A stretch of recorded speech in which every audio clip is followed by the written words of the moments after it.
Bien, chicos, ahora vamos a continuar con la parte de la farmacología para que ustedes logren entender la importancia de lo que hemos estudiado anteriormente, ¿no? Que es la motilidad. Tenemos entonces que los fármacos que van a regular la motilidad van a ser, por ejemplo, los que aumenten esta motilidad y los que disminuyen la motilidad.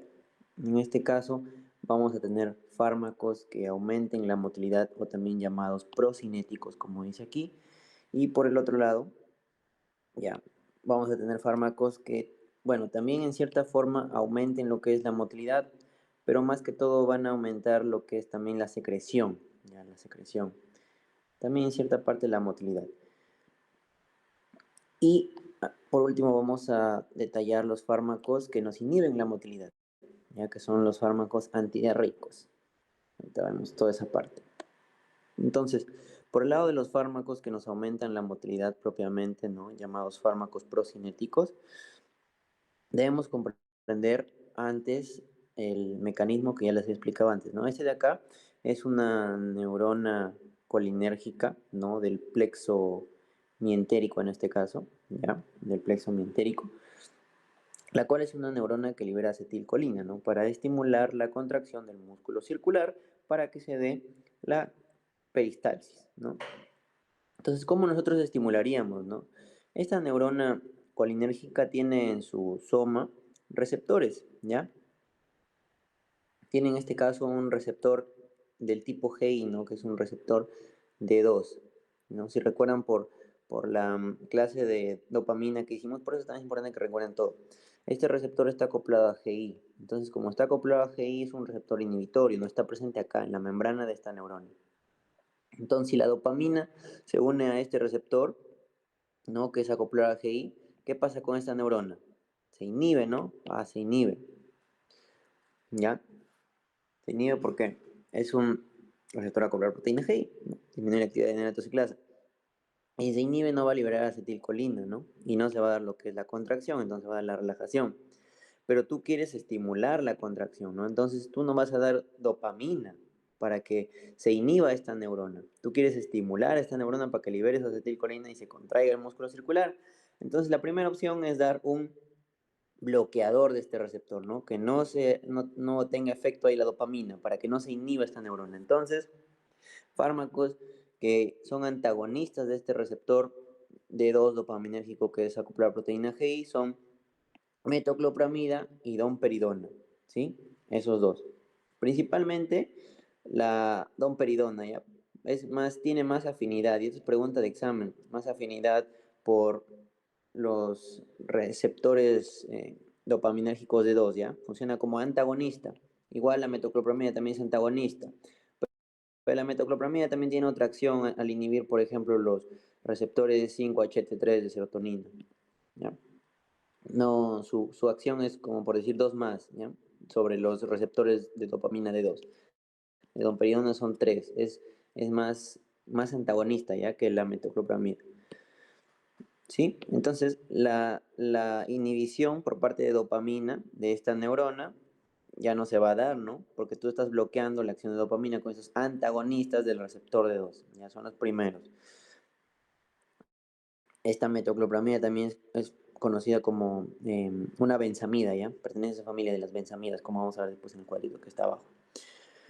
Luego tenemos acá, tenemos la acción, por ejemplo, esta que es la célula enterocromafin, que les dije, ¿no? Que se encargaba de... bueno, esta no es la célula enterocromafin, esta es la neurona IPAM, ¿ya? La neurona aferente intrínseca. Sino que esta neurona IPAM va a ser estimulada por serotonina, ¿no? Que es liberada por un enterocromafin. Ya no la han dibujado acá la célula enterocromafin, ¿no? Que libera acá serotonina gracias a que se estimula, ¿no? Por el bolo, ¿no? Pero tú quieres estimular esa acción también, ¿no? Para activar a la IPAM que activaba acá la célula que activaba la acetilcolina, ¿no? Para la contracción del circular. Ese es otro mecanismo que tú puedes hacer, ¿no? Entonces, al estimular a la IPAM con serotonina, tú puedes dar también fármacos agonistas, ¿no? De la serotonina. Uno de ellos, por ejemplo, es justamente la metoclopramida, ¿no? Que estimula en este caso a un receptor 5-HT4, ¿ya? Como antagonista, la metoclopramida de los 5-HT3 funciona como antiemético también la metoclopramida, pero acá a los 5-HT3 lo inhibe. Pero la metoclopramida también puede activar, ¿ya? Pero en este caso activa un 5-HT4. Recuerden que el HT4 está acoplado a proteína GS. Entonces tú vas a estimular a esta neurona IPAN, ¿no? Que es lo que quieres, porque si estimulas a la IPAN estimula a quién? A la neurona colinérgica del plexo mientérico, ¿no? Para que libere acetilcolina y se contraiga, pues, el músculo circular. Tú quieres contraer porque estamos hablando de fármacos procinéticos, recuerda, ¿ya? Luego tenemos otros fármacos que son también agonistas de este 5-HT4. Ya, la metoclopramida es bastante, tiene afinidad por varios receptores, ¿no? Como ya vimos acá, el D2 funciona como antagonista, ya, acá funciona como agonista, ¿no? Acá antagonista, agonista. Y en este caso tenemos que son agonistas. Acá tenemos otros fármacos como la cinitaprida, la prucaloprida. Ya, pero lo que más se usa es metoclopramida aquí en este caso. Y también se usaba antes, bueno, otro fármaco que era la cisaprida, que también funcionaba como un agonista de los 5-HT4, ¿no? Que es estimulante. Sino que ahora no se usa porque se vio que aumentaba lo que es la frecuencia de una patología que son las arritmias, principalmente por una prolongación del intervalo QT, que vamos a ver que genera una arritmia bastante mortal, que es la arritmia ventricular polimórfica, ¿ya? Cuando aumenta el QTI. Hay varios fármacos que te aumentan el QTI, eso también es pregunta de examen en farmacología, ¿sí? Y la arritmia ventricular polimórfica también es conocida como torsades de Pointes, ¿ya? Es una arritmia bien mortal. El electrocardiograma se ve así, no se ve así como debería ser, ¿no? Ya, ¿no? Perdón, con la onda P así, con el QRS y la onda T. El electrocardiograma se ve así, a nivel del ventrículo. Ya es una arritmia bien mortal por aumento del intervalo QT. Por eso no se usa este fármaco, la cisaprida. Ahora, ¿qué más podemos hacer? Mira, también podemos, em, aquí, ¿no? Mediante la metoclopramida, inhibir a esta neurona, que en este caso esta neurona libera un neuropéptido que son bueno, no es un neuropéptido, es un neurotransmisor, ya que no es acetilcolina ni noradrenalina. Ya, también hay neurotransmisores que se llaman así, van a encontrar estos en su libro. Ya, eso no les mencioné en sistema nervioso autónomo, no, pero sí hay también estos neurotransmisores que no son ni acetilcolina ni noradrenalina, ya, que lo que van a hacer es a partir de esta otra neurona, ya, que también se estimula con serotonina, ya, pero esta vez por medio de 5-HT3. El 5-HT3 es un receptor ligado a canal iónico, si recuerdan, ¿no? El 5-HT1 era GI, ¿no? Era inhibitorio. 5-HT2 era por la proteína GQ. 5-HT3, si recuerdan, era un canal iónico, ¿no? Regulado por ligando, ¿no? Canal iónico regulado por ligando. Y por último tenemos el 5-HT4, que eran los que les dije, los cuatro que debían aprenderse, que era acoplar proteína GS, ¿no? En este caso, el 5-HT3, como es un canal iónico, permite la entrada de iones positivos, entonces va a despolarizar. También es estimulante el 5-HT3.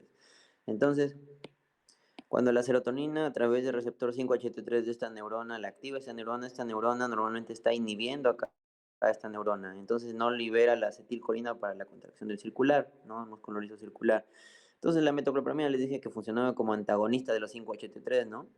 Y entonces al inhibir al 5-HT3, ya la serotonina no activa esta neurona, no se inhibe con este neurotransmisor, no se inhibe a la neurona colinérgica, y entonces el músculo circular se puede contraer, ¿no? Se contrae y de esa manera aumenta también la motilidad. Es otra forma de aumentar la motilidad.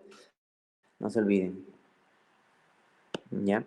Entonces, no se olviden que la metoclopramida funciona como antagonista 5-HT3, funciona como antagonista, ¿no? Antagonista del receptor D2 y funciona como agonista, aquí es agonista del 5-HT4, no se olviden. Ya principalmente sus fármacos. Y acá tenemos el que se usa, ¿no? La metoclopramida, que también funciona como antiemético, ¿ya? Y otro bien usado es la domperidona, que como les dije es un antagonista de dos, incluso mayor que la metoclopramida, ¿sí? La domperidona. Y acá tenemos otros fármacos, ¿no? Pero los más usados, los que han preguntado en el pasito de farmacología. Esta clase le va a hacer el doctor Urquiza, así que espero estar al nivel del doctor, ¿ya? Espero darles todo también. Sí, les estoy dando casi lo mismo que el doctor en sí en esta clase, ¿ya? La metoclopramida, no se olviden, ya la cisaprida y con su efecto adverso que les dije, que les pueden preguntar también aumento del intervalo QT, la domperidona, que es antagonista del D2 mayor, ¿ya? Por eso aumenta más lo que es la motilidad gastrointestinal, la domperidona. Ya la metoclopramida se usa más que todo para aumentar la motilidad esofágica, ¿no? También encontramos músculo liso, ¿no? Aumentar el vaciamiento gástrico, ya todo eso así, por ahí. ¿Ya? Y se usa más que todo la metoclopramida para el reflujo gastroesofágico, ¿ya? En el caso de la domperidona se usa para cuando hay gastroparesia diabética, ya es decir, el estómago, por ejemplo, ya no se mueve, pues es la gastroparesia, ya no hay poco vaciamiento gástrico, entonces se aumenta la motilidad gastrointestinal con la domperidona. Por acá tenemos otros fármacos, ¿no? Ya, otros fármacos acá, vamos a ver acá. Los macrólidos, cuando vean antibióticos van a ver que los macrólidos son fármacos que son como motilina, ¿ya? Los macrólidos. Todos terminan en micina, eritromicina, citromicina, claritromicina. Seguro han escuchado, ¿no? Esos macrólidos. Son fármacos antibióticos del tipo macrólidos. Estos macrólidos, como les digo, funcionan, en el caso de funcionar como antibióticos, funcionan inhibiendo la síntesis de proteínas, ¿ya? Los macrólidos, en la síntesis de proteínas, a nivel de la subunidad 50S del ribosoma, inhibe la síntesis de proteínas, ¿ya? De la bacteria en este caso, ¿no? Pues, quieres inhibir la síntesis de proteínas de la bacteria. Ya, pero bueno, eso lo van a ver en antibióticos, seguro les voy a explicar también yo en la clase. Pero en este caso, como otro efecto de los macrólidos, es en este caso que son agonistas del receptor de la motilina. Ya, pues sí, de esa manera también aumentan la motilidad. Y se puede usar también algunos macrólidos, ¿no? Por ejemplo, un paciente que está con estreñimiento, ¿no? Y aparte por ahí quizás tiene una infección bacteriana. Entonces, le puedes dar macrólido, ¿no? En este caso, el que más se usa para eso es la eritromicina. La eritromicina. Eso más que todo esos fármacos. Ya, y este dibujito es lo mismo que está arriba, ya les expliqué. Solamente acá lo he puesto porque acá aparece el efecto de los macrólidos. Ya, eso por esa parte, ¿sí? Mm, Ahora tenemos el caso de los fármacos laxantes. Ya en este caso también vamos a tener varios tipos. Ya tenemos los fármacos laxantes formadores de masa o de volumen, los fármacos laxantes lubricantes y emolientes, los fármacos laxantes osmóticos. ¿Ya? Y vamos a ver un poquito de la lactulosa, que es importante, están preguntando en el pasito también. Y les va a servir para entender una enfermedad que se llama encefalopatía diabética, ¿ya? Que te genera un coma diabético y te puedes morir, ¿no? Esto se produce por la cirrosis hepática. Y tenemos otra familia de fármacos que son los estimulantes por contacto, ¿ya? Esos también funcionan como laxantes. Entonces, estos laxantes, en el caso de los formadores de masa, lo que van a hacer es aumentar el volumen del bolo alimenticio, ¿ya? Y eso lo hacen porque estos formadores de masa son más que todo, en este caso son fibras, son polisacáridos, ¿no? Que lo que hacen es aumentar la reabsorción de agua. Como esto es difícil su absorción por el intestino, entonces se empiezan a acumular, se acumulan en la luz del intestino, ¿no? Y entonces como aumenta la cantidad de sustancia dentro del intestino, el agüita se mueve por ósmosis, ¿no? El agüita ya les he dicho que se mueve donde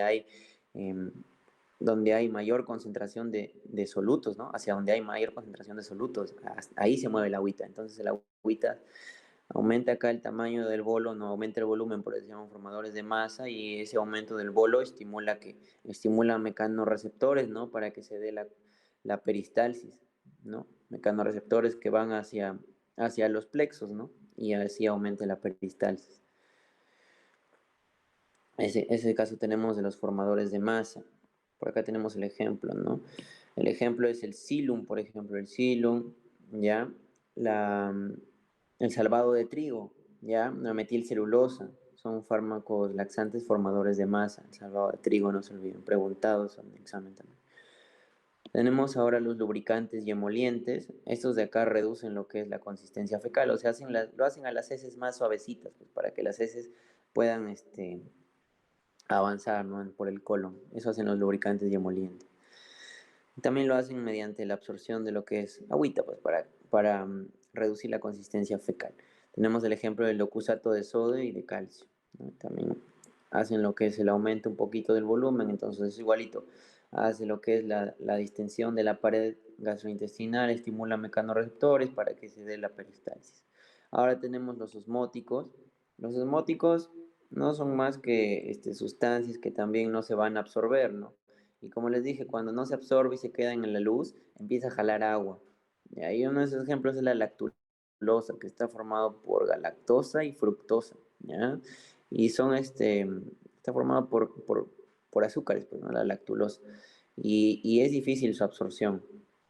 Entonces la lactulosa va a llegar hasta donde es el colon, y ahí en el colon lo que va a pasar con la lactulosa es que va a degradarse por bacterias fermentadoras que están ahí, ¿ya? Entonces las bacterias degradan la lactulosa en ácidos de cadena corta.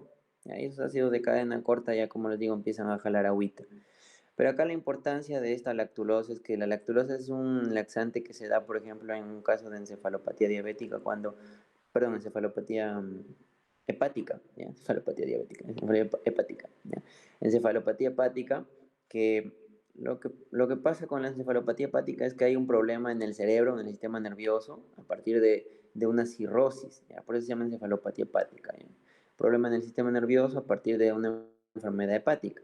En este caso puede ser una cirrosis, ya que lo que hace es que nosotros sabemos que en el hígado se va a dar lo que es los mecanismos de desaminación, por ejemplo, de los aminoácidos, ¿no? Y hasta el hígado va a llegar bastante amoníaco, este es el amoníaco, para que ahí se dé lo que es la síntesis de la urea, a partir de amoníaco más CO2, que lo van a estudiar en bioquímica, ¿ya? Así se forma la urea. Entonces, pero este hígado está insuficiente, pues este hígado no funciona porque tiene cirrosis, ¿ya? Una enfermedad hepática el hígado, ¿ya? Insuficiencia hepática. Entonces, como no se metaboliza el amoníaco, no se convierte en urea, entonces el amoníaco no, se pasa de frente y se va acumulando en la sangre, ya no se metaboliza acá en el hígado, ¿ya? Entonces, ese amoníaco se va acumulando, se va acumulando, se va acumulando ahí en la sangre, ya en la sangre, y el amoníaco es tóxico, pues, el amoníaco es bien tóxico, y entonces de la sangre puede llegar incluso al cerebro, y ahí sí pues, empieza lo fatal, pues, porque acá cuando llega al cerebro el amoníaco, van a ver en bioquímica que bueno, que ya se ha explicado, ¿no? En el astrocito se da lo que es, y con la neurona, pues se da lo que es el metabolismo del neurotransmisor glutamato, ¿no? El glutamato en el astrocito utiliza el amoníaco para convertir ese en glutamina, ¿ya? Por una enzima que se llama la glutamina sintetasa, ¿no? El glutamato se convierte en glutamina y esa enzima utiliza amoníaco, ¿no? Le pone un amoníaco a la glutamina. La glutamina es un glutamato con un amoníaco. Y la glutamina se transporta, ¿no? Hacia la neurona y vuelta por la glutaminasa, ¿no? Se convierte en glutamato nuevamente, ¿no? Y el glutamato funciona ya como un neurotransmisor. Pero imagínense que llega mucho, mucho amoníaco al cerebro, entonces se va a sintetizar mucha glutamina y se va a empezar a acumular acá la glutamina. Y como hay mucha glutamina en el astrocito, la glutamina funciona como un soluto acá en el astrocito. Y entonces empieza a haber un edema. El agua empieza a ingresar y el astrocito se empieza a hinchar. Imagínense que el astrocito se muera. No va a haber quien le pase glutamina acá a la neurona para que libere glutamato. Y el glutamato es excitador, ¿no? Entonces, si es excitador, la persona va a entrar en una depresión, ¿no? Va a estar todo inhibido porque no hay glutamato para que se excite el sistema nervioso. Ya la persona entra en un coma hepático se llama eso, partida de encefalopatía hepática, ¿ya? Y también, por ejemplo, como hay bastante glutamina, puede aumentarse la síntesis del GABA también. El GABA, recuerden, también tenía que ver con el glutamato, la glutamina también, ¿no? Entonces, hay mucho GABA y el GABA también estimula, en este caso el GABA es inhibitorio, ¿no? Inhibe a todas las neuronas y también empieza a deprimir el sistema nervioso. Y aparte la toxicidad del mismo amoníaco con las células neuronales y la glía, ¿no? El amoníaco es bien tóxico. Y lo que hace la lactulosa es justamente cuando ya está a nivel del colon, ya genera a partir de sus ácidos de cadena corta, genera un ambiente ácido aquí en el colon. Entonces acá se disminuye el pH. Entonces cuando disminuye el pH, ustedes saben que aumenta que la concentración de hidrogeniones. No aumenta la concentración de hidrogeniones, entonces esos hidrogeniones se, se juntan con el amoníaco también que está presente acá a nivel del colon, ¿no? Este amoníaco recircula por circulación enterhepática nuevamente hacia el hígado, pero el amoníaco no se va a metabolizar en el hígado y se pasa a la sangre y así se va acumulando en la sangre. Ya, pero cuando está acá el amoníaco en el colon, lo que hace la lactulosa a partir de sus ácidos es generar un ambiente ácido que aumenta la protonización del amoníaco. Entonces el amoníaco se protoniza, pues se protoniza y al protonizarse se convierte en amonio, ¿ya? Y el amonio ya se expulsa con las heces, ¿sí? El amonio ya se puede expulsar con las heces. Y el amonio ya pues ya no genera toxicidad, pues porque ya el amoníaco se transformó en ion amonio. Y como el amonio no se puede absorber como tiene carga positiva, recuerden por farmacocinética, todo lo que tiene carga positiva es difícil de atravesar una membrana, ¿no? Difícil que se absorba, pase por la sangre el amonio se expulsa por las heces y ya. Ya, ese es la idea aquí, ya la lactulosa para el tratamiento de encefalopatía hepática que lo van a ver, ¿no? En farmacología. Ahora tenemos los estimulantes por contacto. Los estimulantes por contacto lo que hacen es realizar contacto, ¿no? Con los mecanorreceptores para facilitar la distensión de la pared y generar aumento de la motilidad igualmente, ¿no? ¿Ya? Y también pueden aumentar la secreción de agua, ¿no? Porque sabemos que si se estimula el plexo submucoso, ¿no? De Meissner, que tiene que ver más con la secreción, se aumenta la secreción, ¿no? De agua, electrolitos y también la motilidad, ¿no? Por efecto de estimular el plexo mientérico, ¿no?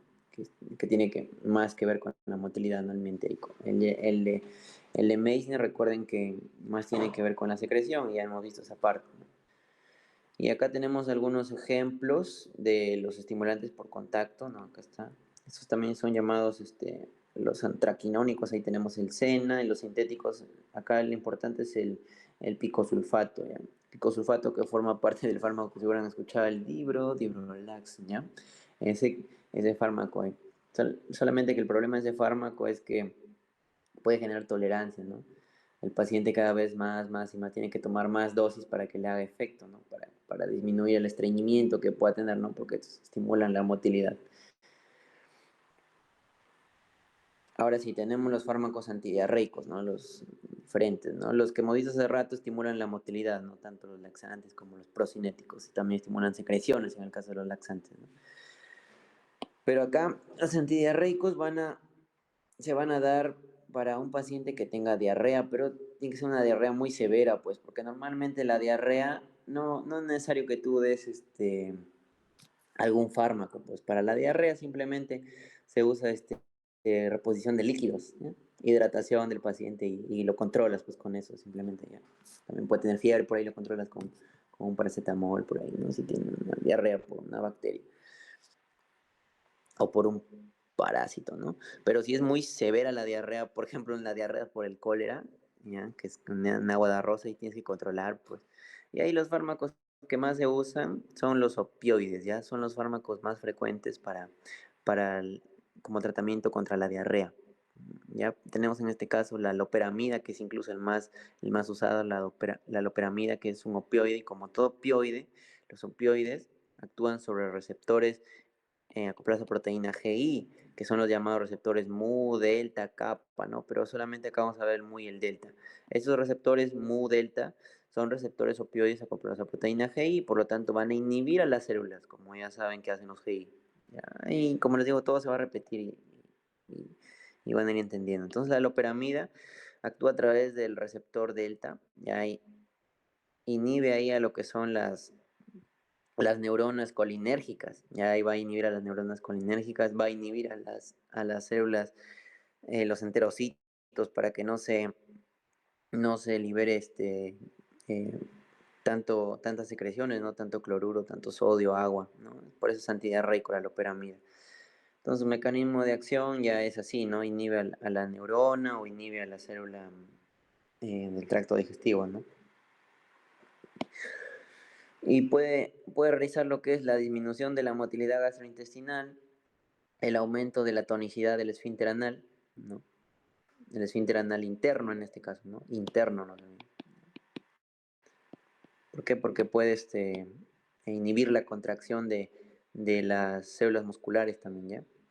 Puede inhibir a cualquier célula en sí los opioides, pues porque son inhibidores, actúan a través de receptores inhibidores. También pueden actuar a nivel central, ¿ya? Los opioides. Y se usan para la diarrea en general. Tenemos otros fármacos dentro de los cuales, bueno, acá los otros importantes son el octreotide, ¿no? El octreotide que es el análogo de la somatostatina que les dije, ¿no? Somatostatina que inhibía todas las hormonas gastrointestinales, entonces va a disminuir la secreción gastrointestinal, también puede inhibir la motilidad, ¿no?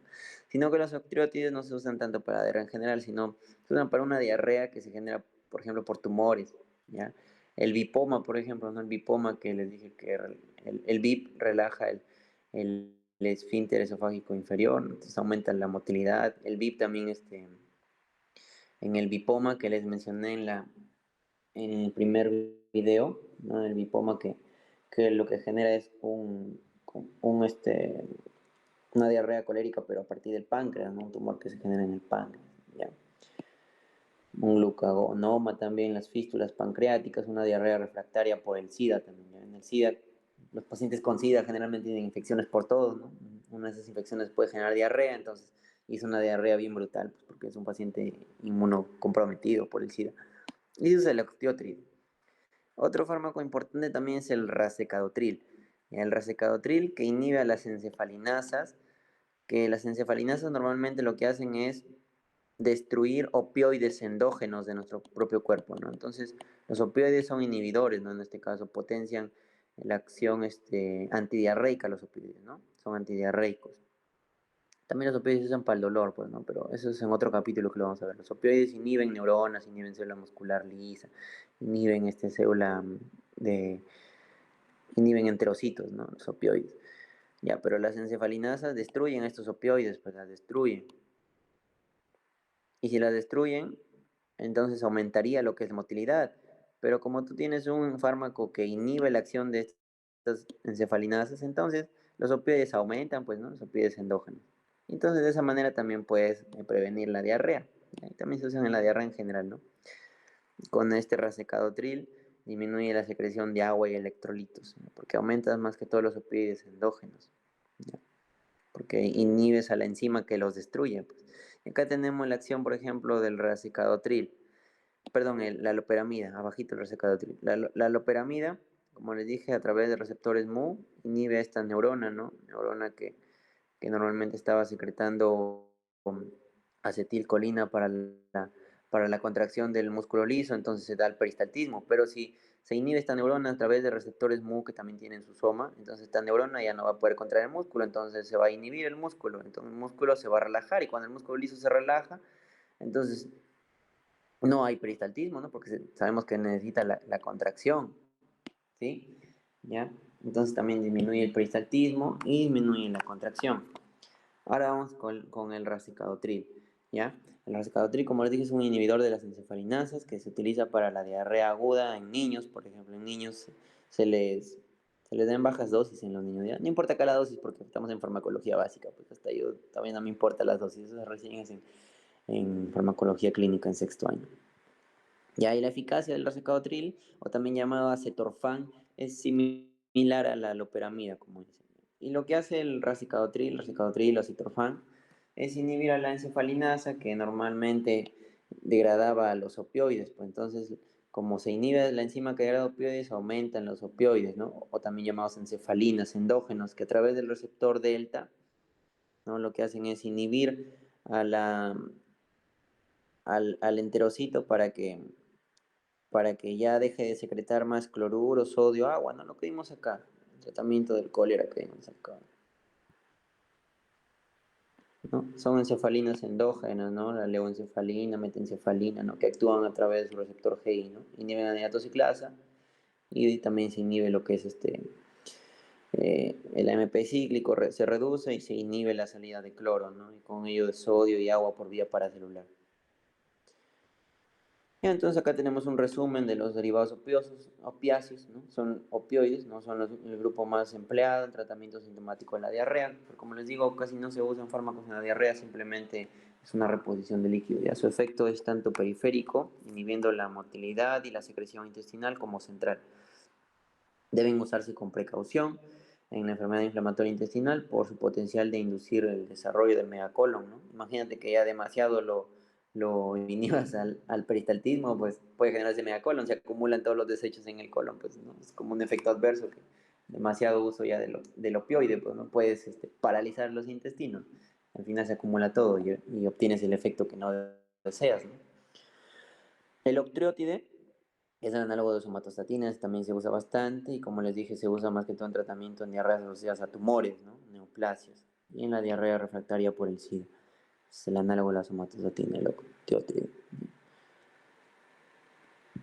Tenemos ahora los probióticos que también se usan en este caso como tratamiento antidiarreico. Esto más que todo para diarrea asociada a bacterias, ¿no? Diarrea aguda, diarrea asociada a antibióticos también, ¿no? Porque los antibióticos a veces destruyen las bacterias que forman parte de nuestra microbiota propia del tubo digestivo y entonces predominan las bacterias malas, pues esas bacterias nos producen infecciones a nivel del tracto digestivo que nos producen diarrea, pues porque se estimulan los mecanorreceptores por la inflamación que hay en el intestino y ahí se genera la diarrea, pues, ¿no?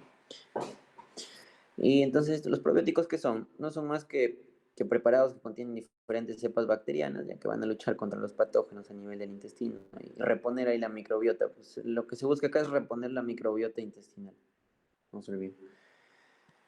Y también de esa manera se promueve un poco el sistema inmunitario ahí dentro del tubo digestivo, que también el tubo digestivo es un súper, eh, es como un segundo sistema inmunitario que tenemos ahí, ya, con las placas de Peyer, si recuerdan, y tanta cosa que había en el intestino, un montón. Ya, ahora tenemos con respecto al vómito, debemos conocer la fisiopatología del vómito. El vómito no es más que un mecanismo de defensa, un mecanismo de protección, ¿no? También es un reflejo. Ya, vamos a ver el reflejo del vómito, porque hay una vía aferente y una vía eferente. El vómito, antes de hablar de vómito propiamente dicho, que es la expulsión del contenido gastrointestinal, tenemos que hablar, por ejemplo, de náuseas, ¿no? No siempre antes del vómito hay náuseas, pero en este caso puede haber, ¿no? Las náuseas son la sensación de vómito, ¿no? Esas son las náuseas. Puede haber taquicardia porque se estimula el sistema nervioso simpático, como vamos a ver, puede haber mareos, sudoración también es por estimulación del simpático, salivación, no empiezas a salivar cuando quieres vomitar, ¿no? Todo eso precede al vómito, ¿ya? Puede haber salivación por estimulación también del parasimpático, el simpático, ¿no? Ya vamos a ver en secreciones en un momento. La palidez también por vasoconstricción de los vasos sanguíneos de la cara, ¿no? Midriasis, ¿no? Por acción simpática también. Todos estos síntomas que son previos al vómito se conocen como pródromos, ¿no? Previos a lo que es el vómito propiamente dicho, ¿ya? Y cuando no se produce ninguno de estos síntomas antes de lo que es el vómito, ya eso se conoce como vómito sin proyectil. Y esto justamente pasa cuando se estimula directamente el sistema nervioso central. Ya vamos a ver entonces las vías del vómito, ¿ya? ¿Cómo es que pasa esto del vómito? Tenemos a nivel de acá del bulbo raquídeo el centro del vómito, ya que se encuentra en la sustancia reticular ascendente, ¿ya? Pero lo que importa es que el centro del vómito está en el bulbo raquídeo, si les preguntan en algún momento, ¿no? Está en el bulbo raquídeo. Este centro del vómito se va a estimular por varias aferentes. Entonces, la primera parte del reflejo del vómito, pues la vía aferente. ¿Qué estímulos pueden inducir a la estimulación de este centro del vómito? Tenemos, por ejemplo, mecanorreceptores faríngeos, ¿no? Por ejemplo, alguna sustancia tóxica que empieza a entrar por la faringe, entonces induce a mecanorreceptores que estimulan acá el centro del vómito en el bulbo y se da lo que es el vómito, pues, ¿no? Tenemos nociceptores ahí también, ya, a nivel urogenital también por ahí. Tenemos, por ejemplo, mecanorreceptores, quimioreceptores del estómago, el duodeno, ya, que también pueden También pueden estimular lo que es el centro del vómito. ¿Ya? El centro del vómito también se estimula. ¿Con qué más podemos estimular el centro del vómito? A partir de aferentes que vienen de los núcleos vestibulares, ¿ya? A nivel de ahí, de los núcleos vestibulares, pueden venir para acá por el sistema vestibular, ¿no? Acá hacer sinapsis en los núcleos del centro del vómito. Este centro del vómito también se puede estimular directamente, como les mencioné, a partir de un centro superior aquí en la corteza. ¿Ya? Por ejemplo, puede ser que recuerdes, ¿no? Tu memoria, o también una inflamación acá a nivel del cerebro, por ejemplo, en las meningitis. Se estimulan también mecanorreceptores que aumentan lo que es la actividad del centro del vómito. ¿Qué otras cosas pueden estimular el centro del vómito? Por ejemplo, acá tenemos a nivel del piso del cuarto ventrículo el área postrema, ¿no? En la parte lateral tenemos la zona quimiorreceptora gatillo. Esta zona quimiorreceptora gatillo también puede ser estimulada por distintos, por ejemplo, fármacos que se usan en quimioterapia, ¿no? Porque viajan por la sangre y estimulan acá receptores específicos, ¿ya? Esta zona quimiorreceptora. Acá también en el centro vómito vamos a encontrar receptores que vamos a ver, ¿no? Justamente eh, eh, actuando sobre esos receptores vamos a inhibir lo que es el vómito, ¿no? Cuando ya este vómito es muy prolongado, ya muy crónico, pues ya. Pero vómito agudo no es necesario mucho que se controle, ¿no? También a partir de acá de receptores del vestíbulo también podemos inhibir, ¿no? Por ejemplo, los anticinetosis, ¿no? Los que te evitan los mareos, ¿no? El Gravol, que les dije, ¿no? En la clase de antihistamínicos, que ahí lo vamos a ver hoy día nuevamente, que es el dimenhidrinato, que se convierte luego a difenidramina. Entonces se estimula el centro del vómito, ya también a partir de esta zona de quimiorreceptora también se puede estimular, se envía aferentes que estimulan el centro del vómito, ¿ya? Pero como les digo, los vómitos en proyectil más se producen cuando se estimula directamente acá el centro del vómito, más que todo desde cuando viene un estímulo de acá, del centro superior o de la zona quimiorreceptora, ¿ya? Porque cuando viene el estímulo más que todo de mareos, todo, tienes todavía los pródromos, ¿ya? Cuando tienes mareo, tienes los pródromos. Cuando viene de acá también de la faringe, ¿no? Aunque de acá también puede ser al toque en proyectil, ¿no? Si te estimulas demasiado acá la parte posterior de la garganta, ¿no? No sé si te ha pasado cuando te estimulas ahí la parte posterior. Algunos tienen bastante activo el reflejo nauseoso, ¿no? El reflejo del vómito. El reflejo del vómito, ¿no? Tienen bastante activo eso, tienen bastante actividad, ¿no? Les meten al toque un palito, no sé, de chupete, un bajalenguas, ¿no? O tu mismo cepillo cuando te cepillas los dientes también te puede activar bastante ahí la parte posterior acá de la faringe, ¿no? Y entonces se activa el centro del vómito y ahora este centro del vómito tiene que enviar eferencias, ¿no? Porque digo que es un reflejo, ¿no? Entonces ya vimos las aferentes, ahora vamos a ver las eferentes. ¿Cuáles son las eferentes? Este centro del vómito estimula lo que es el centro superior para que se dé lo que es las náuseas, ¿no? Las náuseas, ¿ya? El centro del vómito también envía aferentes para que se estimule la contracción de los músculos abdominales y aumente la presión intraabdominal. Envía eferentes perdón, a los músculos respiratorios. Envía eferentes hacia los esfínteres, en este caso esofágico inferior, para que se relaje el esfínter esofágico inferior y pueda haber una retroversión peristáltica, ¿no? Porque ahora, en lugar de irse hacia el ano, el contenido se va a ir hacia la boca, ¿no? Hay una retroversión ahí peristáltica, ¿ya? Se relaja el esfínter esofágico inferior para que pueda subir por acá el contenido gastrointestinal hacia hacia la boca, ¿no? Para que se expulse. Pero no siempre se va a expulsar, no siempre se va a dar vómito, ¿no? A veces se dan arcadas nomás.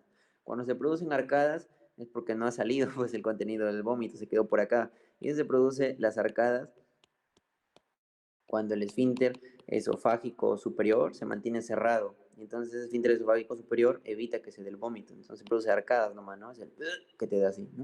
Si te acuerdas, esas son las arcadas. ¿Qué más? El centro del vómito, también acá como dice acá, inhibe el centro respiratorio, ¿ya? Inhibe el centro respiratorio. Porque, porque cuando tú vomitas no respiras, pues, porque te puede dar una aspiración y después tu vómito se mete por tu vía respiratoria y te puede causar una neumonía, ¿no? Es lo que pasa ahí en los que están anestesiados, como te había dicho, ¿no? Ya. Vamos ahora a ver acá el mecanismo nuevamente, ¿no? Se estimula el centro del vómito. ¿Cuáles son esos estímulos? Acá podemos ver algunos, ¿no? Tacto posterior de la garganta, distensión gástrica y estimulación vestibular, cinetosis, ¿no? Los mareos. estimulan el centro del vómito que está en el bulbo. También tenemos los fármacos eméticos, ¿no? Como más que todo los quimioterápicos. Y acá tenemos el cisplatino que lo van a ver. Quimioterapia, ya, cisplatino. Ya, cisplatino. Cisplatino, pregunta de examen, es el fármaco más emetizante, que más genera vómitos. Pacientes con cáncer que les dan cisplatino. ¿Ya? Radiación, estimulación vestibular, ya que activan la zona gatillo quimiorreceptora, que está en donde, en el área postrema, no se olvide. Y de acá salen aferentes hacia el centro del vómito en el bulbo. Y el mecanismo está acá, pues, ¿no? Hay una estimulación del centro del vómito que envía aferentes para que se dé una inspiración forzada con la glotis cerrada. Entonces, el diafragma desciende y se da un aumento acá, eh, perdón, disminuye, ¿no? Eh, la presión torácica, ¿ya? Porque ustedes saben que cuando hay inspiración, aumenta el volumen, ¿no? Y por la ley de los gases, a mayor volumen, menor presión, ¿no? Aumenta acá el volumen por el aire que se inspira y entonces se reduce eso la presión torácica y eso hace que aumente acá la presión abdominal. Y si aumenta la presión del abdomen, eso va a generar que el contenido gastrointestinal se mueva de mayor a menor presión, pues se mueva del abdomen al tórax. Y ahí finalmente el tórax ya por la boca, pues, ¿no? Ya, ojalá me hayan entendido esa parte. Así se da lo que es el vómito, pues. Siempre se habla de vómito, pero pocos conocen la fisiopatología del vómito en sí. Entonces, disminuye la presión torácica, aumenta la presión abdominal y eso genera, por contracción violenta también de los músculos abdominales, se aumenta la presión abdominal, ¿no? De la prensa abdominal. ¿Ya? La presión intratorácica disminuye, ¿ya? Y la presión abdominal ahora es mayor. El esfínter esofágico inferior se relaja, ¿ya? ¿Por qué se relaja? Porque también hay estímulo vagal de este esfínter, ¿no? Hay mayor aumento del BIP, ¿no? El péptido intestinal vasoactivo. Entonces se relaja el esfínter inferior y el esfínter esofágico superior se contrae, pues para evitar que te dé vómitos. Y se conoce como arcadas hasta ahí. Pero cuando ya es demasiado ya el estímulo del centro del vómito, entonces el esfínter esofágico superior se abre y el contenido es expulsado. Y eso ya es vómito, pues. Vómito. ¿Ya? También cuando te da el vómito se cierra lo que es la parte posterior ahí en el velo del paladar, ¿no? Para que no se pase el contenido por la nariz, pero a veces también cuando es muy fuerte la salida del vómito se pasa por la nariz, ¿no? Y es horrible porque sientes bien ácido por tus fosas nasales que vienen, ¿no? Porque ese es contenido que trae ácido clorhídrico un poquito del estómago, ¿no? Porque desde ahí viene, pues, en el estómago siempre se está secretando ácido clorhídrico, te saca todo.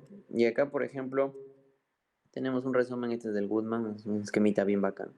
Acá están justamente todos los estímulos que pueden llegar a lo que es el centro del vómito, centro emético en la médula oblongada o bulbo raquídeo. Tenemos de centros superiores que pueden llegar a partir de la memoria, el miedo, el temor, ¿no? Temor, la anticipación. Esos son, generan eh, las náuseas, ¿no? Quizás recuerdas que antes has vomitado y ahí te genera más vómitos. O quizás recuerdas una situación pasada que te trae vergüenza, ¿no? Y te vomitas. Y estos centros superiores, tú lo puedes inhibir, el vómito, mmm, con fármacos que son las benzodiazepinas, por ejemplo, ¿ya? Porque las benzodiazepinas te deprimen el sistema nervioso central. Y ahí tenemos ahí lorazepam y el prazolam, que se usan como benzodiazepinas para inhibir lo que es el reflejo del vómito.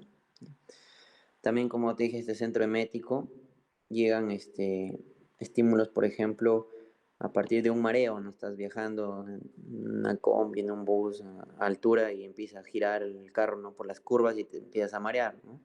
Hay una cinetosis ahí. Y eso más que todo se da por estímulos de receptores H1, ya dentro de los núcleos vestibulares, entonces se estimula también el centro del vómito, ¿no? Por ahí viaja el cerebelo, ¿no? Lo que tiene que ver con el equilibrio también, si recuerdan, y llegan al centro del vómito. También este centro del vómito es estimulado, por ejemplo, acá por el núcleo del tracto solitario. ¿Ya? El núcleo del tracto solitario que recoge sensaciones, por ejemplo, de la faringe, ¿ya? Sensaciones de la faringe, sensaciones del estómago, ¿ya? Del estómago, a partir de receptores 5-HT3 que están en el intestino, ¿no? Los receptores de serotonina. Entonces se estimula acá los 5-HT3 con serotonina y viaja el estímulo hacia el núcleo del tracto solitario, donde encontramos también neuronas que tienen receptores 5-HT3, D2, M, H1, Este receptor es muy importante, el receptor de neuroquinina, ¿ya? Ya que también vamos a tener ahí un fármaco antagonista, ya que es el aprepitan, que al inhibir este receptor de neuroquinina, entonces que es excitador, también es excitador, entonces inhibes el estímulo que llega acá a estimular al centro del vómito, ¿ya? También tenemos otro receptor que es el receptor de cannabinoides, ahí vamos a ver un fármaco que es el dronabinol, ahorita vemos todo eso, ¿ya? Y también estimula el centro del vómito. Lo que les dije, ¿no? Los eméticos, por ejemplo, los quimioterápicos, ya, opioides también pueden. Quimioterápicos, no se olviden el cisplatino, ya, el más emetizante de todos los quimioterápicos. Los opioides, los colinamiméticos, glucósidos cardíacos, ¿no? Como son la digoxina, la ledopa, ¿no? La dopamina que estimula acá, por ejemplo, D2, ¿no? Ya, D2. Bromocriptina, pomorfina, ya. La emetina y pecuana y pecacuana, ¿ya? Estos fármacos también estimulan lo que es el área postrema y luego del área postrema acá al centro del vómito, ¿no? O del área postrema al núcleo tracto solitario, pero después igual se estimula el centro del vómito. La cosa es que todo tiene que ir acá al centro del vómito. ¿Qué más? Por ejemplo, el dolor, ¿no? El olfato, la visión, a veces ves algo te causa vómitos, ¿no? El olfato, un olor desagradable a veces, ¿no? Ya, ya tantas cosas que pueden estimular el centro del vómito. Ahora las consecuencias pues, del vómito. Imagínate que, pero eso más que todo es cuando se da un vómito más prolongado, ¿ya? Porque en sí, en todo lo que te da en toda actividad vomitiva, ¿no? En un vómito, se expulsa lo que es hidrogeniones, potasio y cloruro, ¿ya? Pero si el vómito se mantiene, si el vómito es crónico, se prolonga, por ejemplo, los pacientes que reciben quimioterapia, mucho vomitan si no se les da fármacos antieméticos. Puede haber que, si el vómito es crónico, hay deshidratación del paciente, más una alcalosis metabólica hipopotasiana. ¿Y eso por qué? Vamos a explicar acá. Tú te das cuenta que se está expulsando mucho protones, ¿ya? Esos protones que vienen a partir de lo que es la descomposición del ácido carbónico, que vino a partir de CO2 y de agua, ya se lo vamos a ver en la secreción gástrica. Entonces esos protones se expulsa cloruro también, se expulsa el HCl, ¿no? Se expulsa potasio, ya. Como bien sabemos, les dije, ¿no? Que se forma este protón ya dentro de la célula parietal, en este caso del estómago, se forma a partir de... Voy a hacer un dibujito sencillo, ¿ya? Vamos a hacer el dibujito sencillo. Esta es la célula parietal.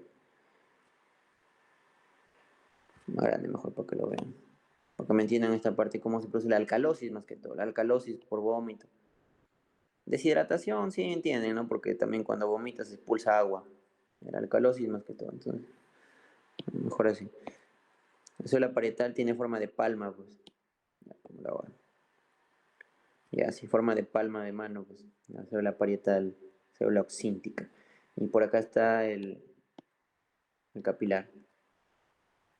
Y entonces lo que pasa acá en la célula parietal es que hay una bomba acá a nivel apical que es la bomba que te expulsa hidrógeno y que te recupera un potasio, ¿ya? Esa es la bomba hidrógeno-potasio TPA, también llamada bomba de protones, ¿ya? Utiliza ATP, utiliza ATP para su actividad. Pero ¿de dónde viene ese protón, no? Este protón de acá. ¿De dónde viene este protón? Este protón viene a partir de la descomposición, a partir de un hidrógeno y el bicarbonato. Ya, porque este de acá vino de un compuesto que es el ácido carbónico, ¿ya? H2CO3, CO, sí, H2CO3. Y este ácido carbónico vino a su vez de el CO2 más el agua, ¿no? El agua que está en todas las células, pues. Y este proceso de unir CO2 y agua es catalizado por una enzima que es la anhidrasa carbónica, ¿ya? O sea, ¿ya? Anhidrasa carbónica. ¿Ya? O al revés, ACE, ¿no? Anhidrasa carbónica. Sino que para no confundir con adeniato ciclasa, que también se escribe ACE, lo ponemos como anhidrasa carbónica. ¿Ya? Pero este CO2 tuvo que venir de algún lado, ¿no? El CO2 viene de la sangre, pues. El CO2 viene de la sangre, porque es un gas, entonces difunde por la membrana normal y todo. Pasa por acá, ¿ya? Hay CO2 aquí, llega acá, ¿no? Y se une con el agua, que el agua está en todas las células, pues, ¿no? Ya sabemos. Ya. Y este bicarbonato que se formó aquí, bueno, el protón sale por acá, pues sale el protón. Ya, el protón sale. Y el bicarbonato, ¿qué pasa con este bicarbonato? El bicarbonato no puede quedarse acá en la celulita, pues. El bicarbonato sale, sale acá y se viene a la sangre. Y ustedes saben que el bicarbonato genera, es un compuesto básico, ¿no? Que genera alcalosis. Si hay mucho bicarbonato en la sangre, ¿no? Eso es una alcalosis metabólica. Recuerdan un poco por biofísica, ¿no? Pero ya vamos a ver eso también en renal. Entonces acá tenemos un transportador que es un intercambiador, ¿ya? Un intercambiador de bicarbonato, cloro. El cloro viene por la sangre también. El cloro ingresa y el cloro luego sale por acá, pues. Sale por acá en un canal de fuga de cloro, sale por acá el cloro y sale acá también a la luz, junto con la salida de lo que es el protón y el cloro, pues, ¿no? Estos se juntan en la luz, ¿no? A nivel de la luz del canalículo de la célula parietal y se forma el HCl, pues, en la luz de gástrica, ¿no? Y ese HCl se expulsa en el vómito, pues, pero se expulsa disociado, pues, obviamente, ¿no? Se expulsa protones y cloruro, ¿no? Ya, eso se expulsa. Y entonces, pero este bicarbonato que les dije acá, este bicarbonato ya supone que está en la sangre, ¿no? Ya eso es justamente también lo que te genera la marea alcalina, que cuando comes, justamente cuando comes, se empieza a secretar más de esto, del HCl, ¿no? Se empieza a secretar más HCl, pero también cuando comes empieza a expulsar más bicarbonato a la sangre. Y eso se conoce como la marea alcalina. Es lo que te hace lo que te da sueño, pues, porque cuando se produce una alcalosis ahí a nivel sanguíneo, en este caso alcalosis metabólica, te deprime varias funciones del sistema nervioso, así que te da un poco de sueño, ¿ya? Entonces, ¿qué pasa si, bueno, ahí sigue explicando lo normal, ¿ya? Entonces el bicarbonato está acá en la sangre, pero no puede seguir acá aumentando, pues el bicarbonato luego se va hasta hasta lo que es pasa por el riego sanguíneo del, de los vasos sanguíneos que irrigan al páncreas, por ahí, ¿no? Al páncreas, al intestino delgado, la parte del duodeno, pero principalmente al páncreas, ¿ya? En el páncreas el bicarbonato por la sangre luego sirve para expulsarse por la célula de los conductos del páncreas, ¿ya? Y también por las células acinales del páncreas y el bicarbonato sirve para neutralizar luego ácido, el ácido que llega al duodeno, ¿no? El ácido proveniente del quimo del estómago al duodeno, ¿ya? Por eso el bicarbonato al final disminuye, pues. Pero ¿qué pasa en el vómito? Acá en el vómito va a aumentar lo que es las concentraciones de bicarbonato, ¿ya? Va a aumentar. ¿Y eso por qué? Porque al final en el duodeno, vamos a tener al final ya acá, vamos a dibujar el estomaguito, vamos a dibujar acá el duodeno, ¿no? Al final el alimento que estaba por acá se va a expulsar, ¿no? Y entonces el bicarbonato que supuestamente iba a entrar acá a la luz del duodeno a partir del páncreas, ¿no? A partir de acá por el conducto de Wilson, ahí sale el bicarbonato formado, porque también hay arterias por acá, hay arterias sanguíneas que traen el bicarbonato y que lo ponen en la luz del conducto y el bicarbonato al final sale acá a la luz del duodeno, pues ese bicarbonato que se empezó a acumular por la marea alcalina. Entonces, ese bicarbonato, como ya no encuentra alimento acá, porque el alimento está que se expulsa por el vómito, ya no encuentra alimento en el duodeno, entonces el bicarbonato ya no es necesario que se salga de la sangre, ¿no? Los vasos sanguíneos que están irrigando por acá. ¿Ya? Entonces el bicarbonato sigue aumentando en la sangre, pues, y eso genera alcalosis metabólica, ¿ya? Esa es la idea más o menos aquí. Vamos a borrar. Por eso genera alcalosis metabólica cuando hay vómitos, ¿ya? Aparte que se expulsa también lo que es protones, ¿no? Cloruro, potasio. La expulsión de potasio también genera lo que es la hipopotasemia también que se puede dar en un vómito prolongado, ¿ya? Y eso es todo por esta parte. Ya, deshidratación por el agüita, no se lo olviden. Y eso puede generar incluso una falla en la función renal. Ya. Ahora vamos a ver los fármacos antieméticos, pues, ¿no? Los fármacos antieméticos, vamos a intentar hacer lo que es el bloqueo, ¿no? El bloqueo, como dicen en las vínculas, bloqueo de los receptores que te estimulan el vómito, pues, ¿no? En este caso, por ejemplo, tenemos bloquear el efecto de acetilcolina, ¿no? Bloquear acetilcolina, pero eso no se usan mucho, ¿no? Estos sí se usan, acá les voy a decir los que se usan más, ya porque son un montón y no es necesario que se aprendan todos. Tenemos en este caso la ciclicina, que es bastante usada, la ciclicina, el limonidinato, que son antagonistas del receptor H1, que como les dije, el H1 también tiene que ver con el vómito, ¿no? Hemos visto ahí las ubicaciones del H1, ¿ya? Por ejemplo, a nivel de los núcleos vestibulares, ¿no? El limonidinato, que es el popular Gravol. Entonces, antagoniza el receptor H1, entonces ya no se excita esa neurona, ya no se envía el estímulo excitatorio al centro del vómito, pues no tiene afinidad bastante, por ejemplo, en el caso del limonidinato por el receptor histaminérgico H1, no se olviden. Tiene afinidad también por otros receptores, pero el principal es histamina. ¿Ya? Tenemos otros fármacos, uno de los más usados, el ondansetron. El ondansetron es un fármaco que se usa como antiemético en los pacientes que reciben quimioterapia. Ya el ondansetron es un antagonista 5-HT3. Bloquea acá el 5-HT3, ¿no? Que es el receptor de serotonina, no se olviden, el ondansetron. Luego tenemos la domperidona y la metoclopramida, y acá está mal escrito, esto es incluso en el Goodman está mal escrito ya, metoclopramida, porque esto es un cuadrito de Goodman, metoclopramida. Entonces, como les dije, la domperidona es un antagonista principalmente de lo que es el receptor dopaminérgico D2, ¿ya? Es antagonista. La metoclopramida es un antagonista del D2, ¿no? Pero también, como les dije, es un antagonista del receptor 5-HT3, no se olviden. También de esa manera se puede inhibir en lo que es el vómito, ¿ya? ¿Qué otros fármacos tenemos? Los corticosteroides también son bastante usados en lo que es el vómito. ¿Y esto por qué? Porque eh, los corticosteroides, como por ejemplo betametasona, dexametasona, pueden inhibir lo que es los procesos inflamatorios que se pueden dar a nivel del tubo digestivo que causen más vómito, ¿no? O también los corticoides también lo que hacen es aumentar la expresión de receptores, ¿no? Aumentar la expresión de receptores para que estos fármacos tengan más lugares donde antagonizar, pues, ¿ya? O también pueden hacer lo contrario, disminuir la expresión de receptores. ¿Ya? Pero no se usan mucho los corticosteroides, ¿ya? Bueno, acá tenemos la acción, por ejemplo, de metoclopramida, ¿no? Que inhibe acá al receptor de 2, ¿no? Que normalmente el receptor de 2 cuando se activa por dopamina, ¿no? La dopamina actúa acá en D2, que se acopla a proteína GI. Entonces, si la dopamina se une a D2, esta neurona que normalmente libera GABA, ya no libera GABA, ¿no? Si la dopamina llega ahí. Porque está siendo inhibida porque este D2 se acopla a proteína GI. Entonces, la neurona ya no libera GABA. Y el GABA es inhibidor, pues. Y entonces, la siguiente neurona va a ser excitada. Y eso genera vómito.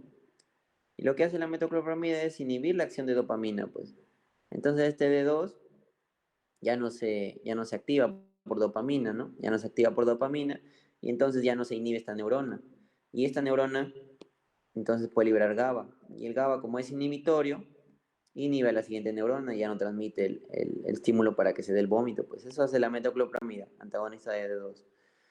Pero el principal antagonista de D2 que se usa para el vómito, domperidona, pregunta de examen. Antagonista dopaminérgico que se usa para el vómito, un pasito, domperidona la clave. No se olviden. Vamos a ver otros antiméticos ahorita. La metoclopramida también funciona como antagonista 5-HT3, ¿no? De la serotonina.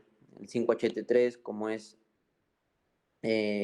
un receptor ligado a canal iónico regulado por ligando, ¿no? Ligando en este caso la serotonina. Si se bloquea, ¿no? Ya no permite la entrada de sodio y calcio, que también generarían una excitación, ¿no? Para que se dé vómito. Lo que se busca acá es inhibir, pues, para que no se dé vómito. Entonces, si se inhibe con un antagonista, ¿no? Como el ondansetron, la metoclopramida también, ¿no? Otros fármacos, por ejemplo, que inhiben a nivel del tracto solitario, ¿no? Donde les decía que hay el receptor de neuroquinina, ¿no? Que también es un receptor excitatorio, que es el receptor de la sustancia P. La sustancia P, su receptor es el receptor de neuroquinina 1. También es estimulante, ¿no? La sustancia P les dije, en el tracto digestivo. Entonces el aprepitan lo que hace es antagonizar a este receptor de neuroquinina, ¿no? Esto más que todo es a nivel central, ¿ya? Pregunta de examen. Fármaco antiemético usado a nivel central contra vómitos producidos por tratamiento quimioterápico, aprepitan. ¿Ya? También puede usar el ondansetron, pero a nivel central ocupa un segundo lugar ya el ondansetron.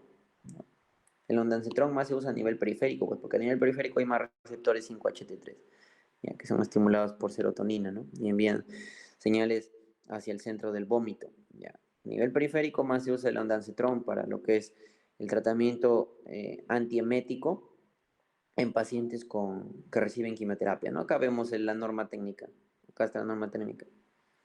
¿No? Para una emesis aguda, primero de 24 horas, aprepitan, dexametasona, ondansetron le ponen, ¿no?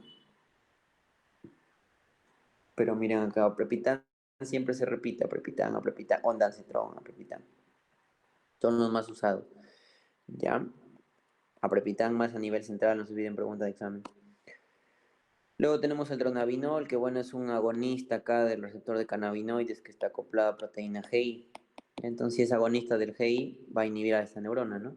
Porque funciona como el cannabinoide, ¿no? Que es el agonista endógeno normal de esta neurona que tiene su receptor de cannabinoide, que también es a nivel del tracto solitario, ¿no? Como he visto por acá. No se olviden. La cosa es que se busca inhibir siempre, ¿no? Para que no se dé el vómito, no se envíe el estímulo hacia el centro del vómito. Entonces creo que sí, hasta ahí terminamos esta parte. Vamos a pausar la grabación para grabar la parte de secreciones.